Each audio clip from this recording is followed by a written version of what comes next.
Oh yeah, oh yeah. Yeah, this was model legislation from ALEC. This is Betsy DeVos, who's best pals with Diane Douglas.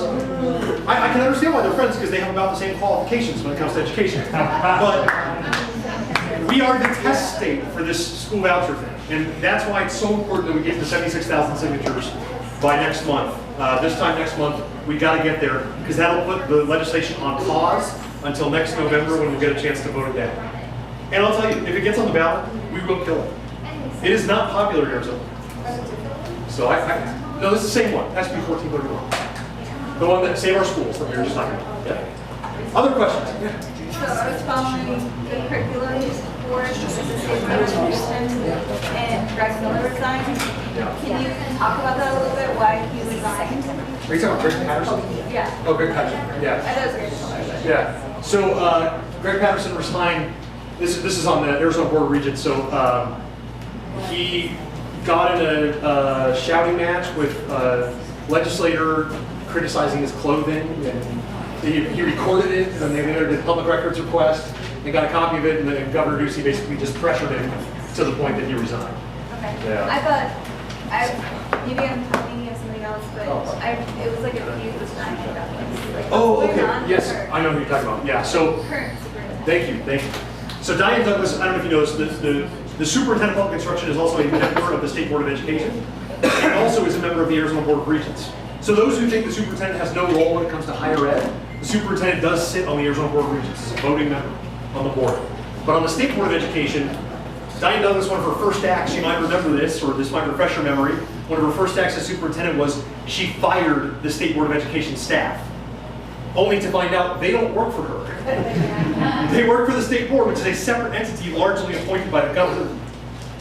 And so she immediately created a really poor relationship with the State Board and with the governor.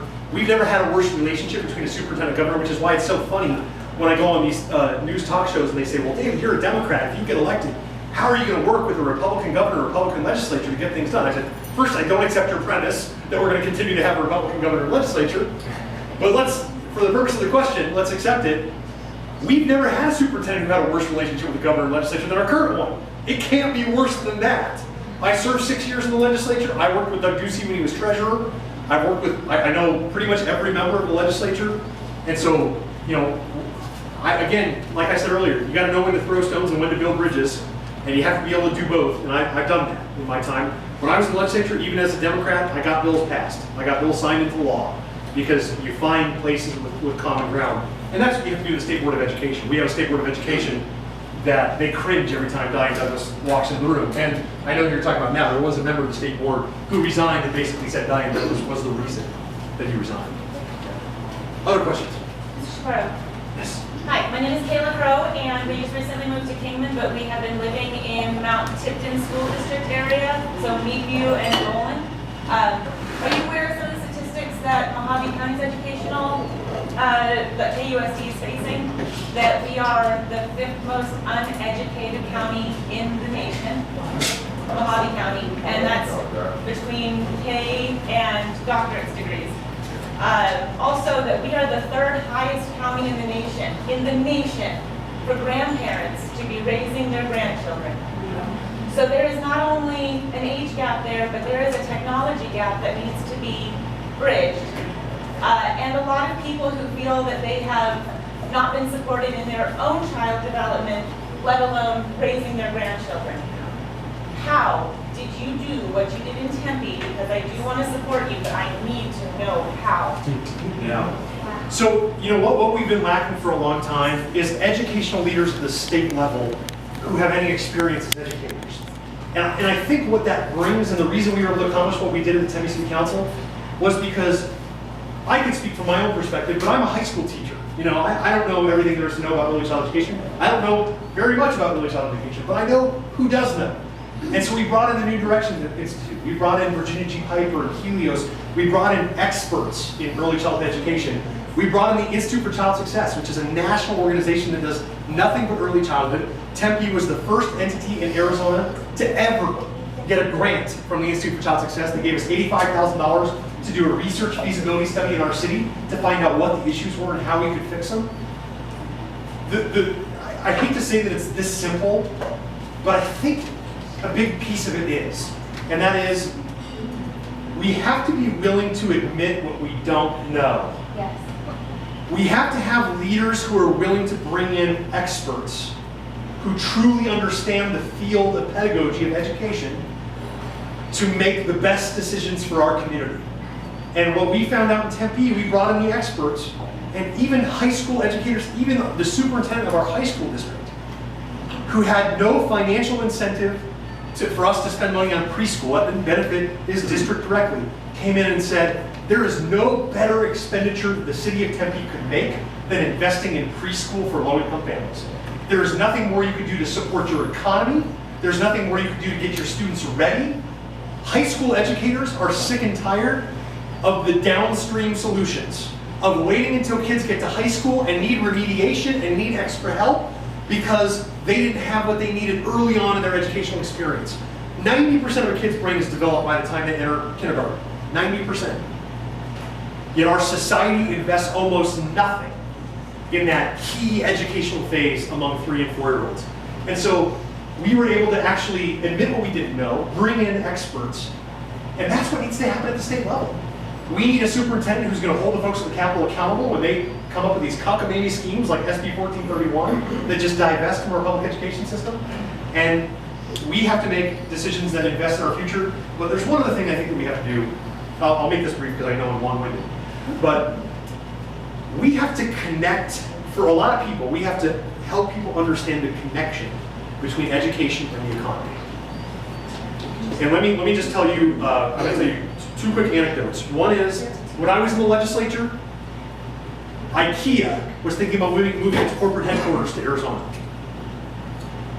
And they ultimately decided not to, and they sent a letter to the members of the legislature to explain why.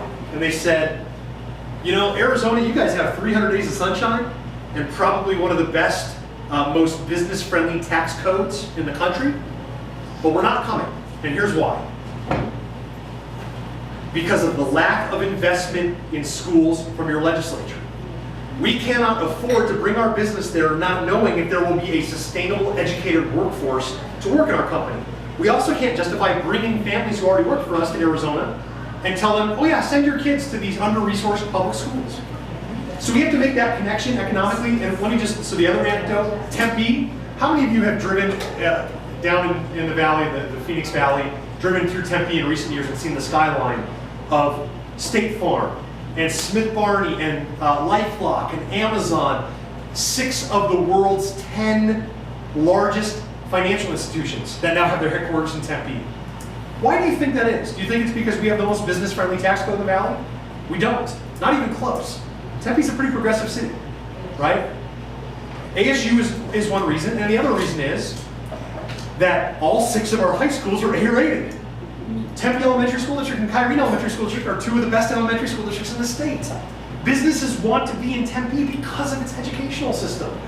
If we can scale that and explain how that will work statewide, that if Arizona can right the ship and start reinvesting into our public school system, the whole state can do what Tempe has done. Tempe has the highest Class A occupancy rate in the state. Class A office space are the steel and glass towers, right? The nice, big, nice offices, right? Tempe has the highest Class A occupancy rate in the state because businesses want to be in a community that invests in education. And so if we can do that as a state, we can actually turn around our state's economy. It is penny wise and pound foolish to not invest in public schools. One last question? Thank you. Can I say something? Yes. So we have a doctor who is amazing. He's been a part of our group. And he loves Kingman, and he has worked hard and lots of hours to help us in our group to make Kingman, it is his dream, I believe, to make Kingman succeed. But he has decided with his wife that they're going to go to Vegas because they feel that the school system is better than it is here. You know, and the thing that we work on a lot in our group is we really want economic development, and we're concerned. We work hard. We stand up at city council meetings when we put ourselves on the line and out there and we say, hey, we're not happy with this, we're not happy with this, we want to bring in more business, we want to do this, but a lot of people, you're right, a lot of people don't want to move here because our education system is not great. And I guess I don't really have a question, I'm just saying, like, We know. I mean, this is where we're at. all of us in this room know exactly what you're talking about. My own child, we've had a struggle with the education system so far, and my whole family is public educators, and I'm afraid that they're taking the money out of the public school systems, but I can't go to those other schools. You know, they, like Amanda said, you know, the thing is that this, okay, so this and I'm talking about like Save Our Schools, Arizona, I'm talking about this voucher system, and I'm talking about taking money away. They've never said, let's make our public schools better, let's put more money into education. They've never done that. All they've ever done is like take away. Yeah. And it only gets worse. Yeah, and it only gets worse. Yeah. And then it's not, they say it's about choice. And it's not about choice for everyone. It's only about choice for some people. Like the average in Arizona for private schools is $10,000, right? Well, this is a $5,000 grant or a voucher that you can get. So not every family can afford the $5,000. And then if you have a kid that's disabled, they don't have qualified teachers, they don't have any accountability. You know, they can tell you because you're black or your parents are gay that you can't go to this school. And that's my problem. I don't have a problem if the federal government wants to help people to go to private school. If the federal government wants to say, here's this money, you can have it so you have more of an opportunity, you have more of a level playing field. My problem is that they're taking the money from the public school and giving it to them, you know? So I don't know, it's kind of a rant, but it's not choice. It's not choice if you can't afford the other $5,000. It's not choice if your kid is disabled. It's not choice if your parents are gay. It's not choice if, you know, they choose not to accept you and there's no accountability. You don't have to be a certified teacher. You can be a homeschool group and get you have 5 students, you can get $25,000 from the public school for your homeschool group. Does 5 students need 25,000 federal funds? And you know, our superintendent's done such a poor job of tracking that they just did an audit and they learned that some of the school voucher money from the existing voucher program had been spent by a woman to have an abortion. How do you think the Republicans in the legislature like that? When they found out that their school voucher money was being used for abortion. They didn't like that very much, but I mean, there really is no accountability. There isn't. They say, we need this big screen TV for our homeschool group. Yeah. Or we need, you know, and public school is a pool. People think, oh, $5,000 goes to this kid, $5,000 goes to this kid, $5,000. It's not that cut and dry. It's a pool. Because you know what, $5,000 doesn't cut it. What did they say? $7,500 is actually what we need for each student to get a proper education.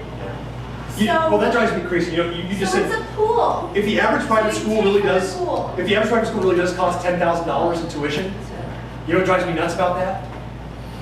That's basically the legislature admitted that it costs $10,000 to have a good school. Yet they're only willing to spend our public schools. They're only willing to spend $5,000 per kid in our public schools. And special needs kids need more. Yeah.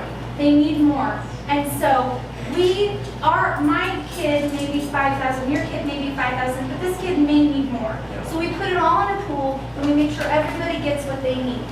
So you're going to take the 5,000, and now I have a question, and I don't know the answer. I mean, please, if you know the answer, will you tell me? Can people that are in these private schools now say, hey, we want that money now from our homeschool? It's supposed to just be for switchers. Okay. That's what they say, but let me just tell you what the problem is. I didn't know. But let me tell you what the problem with that is. The superintendent of public instruction has no idea which kids are currently in private schools, has no idea which kids are using the vouchers. has no idea which schools the money's